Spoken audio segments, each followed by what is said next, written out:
Okay guys, I got the excavator done. So here she is. She's all put back together. She looks good with a new paint job. There's the radio. Um, and it works fine. Figured out a couple of problems. I fixed a few things. It's all wired, plugged in, ready to go. So here we go. Let me show you how it works. Let's see.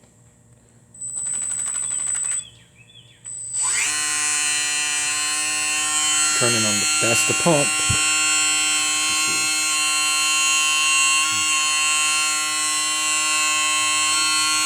Step back a little bit.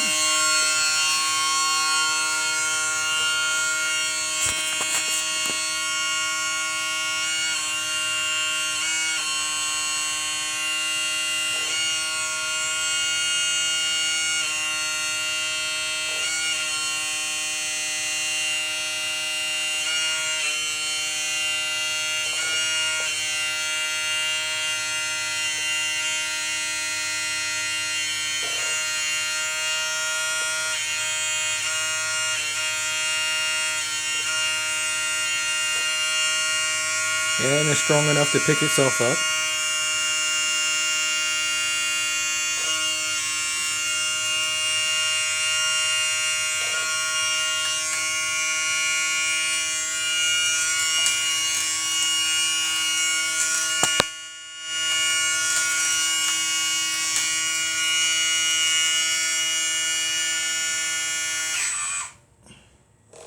And of course the track motors.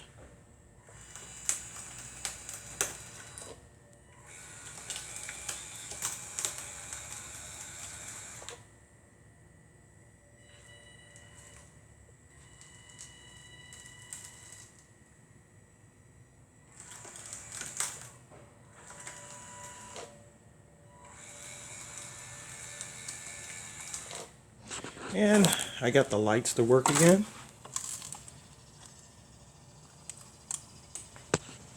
Of course, all the lights.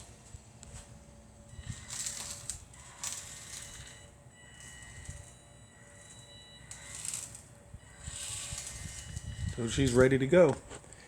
In a second here, I'll open up the valve, open up the hood for you so you can see what it looks like. Okay, this is how it came out on the inside. Of course, get the power wire out the way for you. Of course, there's the valve system down there. You know, I cleaned up all the setup, got it all going to where it's got to go, nice and neat. Made hard lines for it.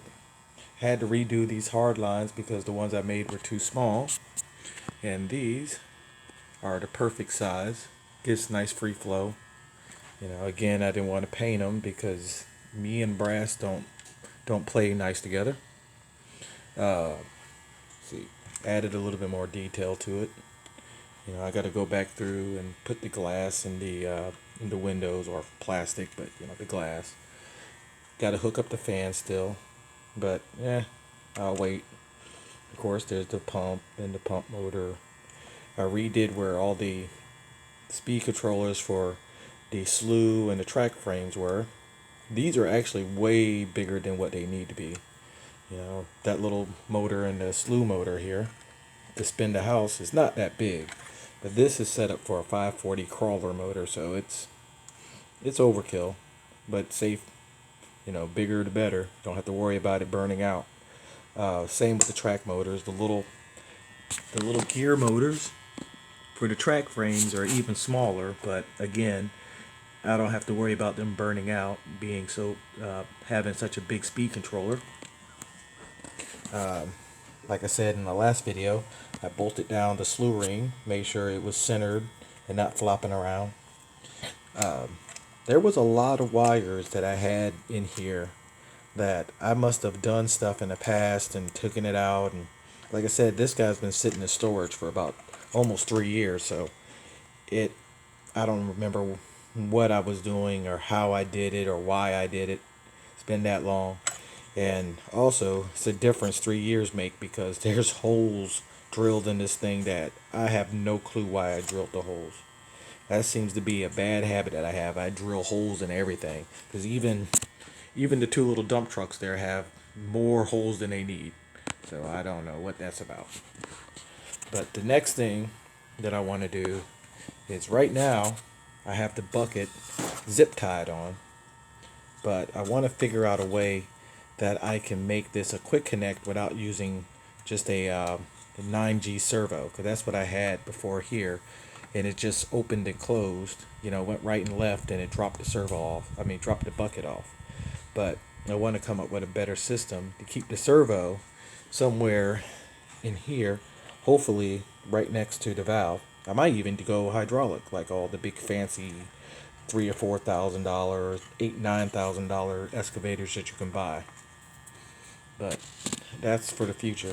I actually, speaking of hydraulic, I have basically this system just sitting here for the wheel loader. And the wheel loader, as you can tell, it's a mess. It needs to be rebuilt, repainted, tear it all the way down. That cab is just floppy. It's not even bolted on very well. So that I have no clue what I'm going to do with.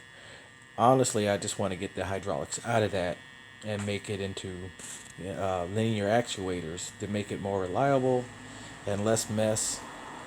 And I honestly want to go to gear motors for the drive instead of the whole entire gearbox and all that I have in here.